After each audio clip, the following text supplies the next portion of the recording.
Welcome to this video on scientific misconduct. This video explores the different types of misconduct, their significant impact on research integrity, and effective strategies for both prevention and detection.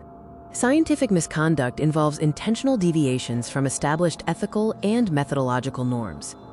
It often includes dishonesty through the manipulation or falsification of data and results, which can lead to severe consequences like retractions, loss of credibility, and legal repercussions. Falsification involves manipulating research data to achieve a desired outcome. This includes selective reporting, where researchers present data that aligns with their hypothesis while omitting conflicting findings, ultimately distorting scientific knowledge. Fabrication goes a step further by inventing entirely fictitious data or results. This practice lacks any experimental basis, undermines the validity of research, and constitutes a serious ethical violation with far-reaching consequences. Plagiarism is the unauthorized use of someone else's work or ideas as your own without proper attribution. It comes in many forms and undermines the integrity and originality of research, denying credit to the true authors. Common types of plagiarism include direct plagiarism, which is copying word for word, self-plagiarism, where you reuse your own previous work without acknowledgement, and mosaic or patch writing, where phrases from different sources are blended together without citation.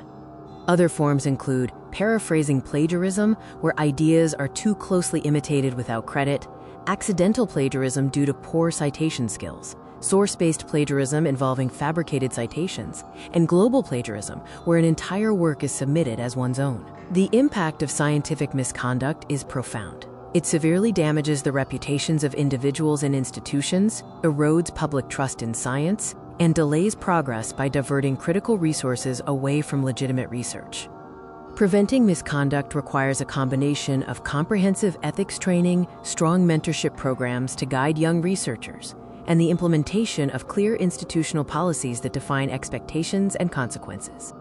To address these issues, rigorous data verification and analysis are essential for detecting anomalies. Furthermore, the peer review process plays a critical role in identifying potential misconduct during the publication phase.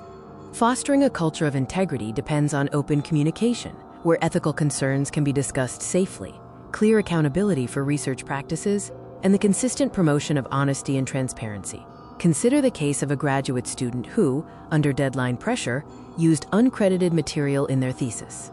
Plagiarism detection software flagged the work, highlighting how easily misconduct is now identified and the serious academic consequences that follow. Finally, consider a senior researcher who falsified data to satisfy funding expectations. By altering results and omitting unfavorable outcomes, the integrity of their work was compromised, demonstrating how external pressures can lead to significant ethical breaches.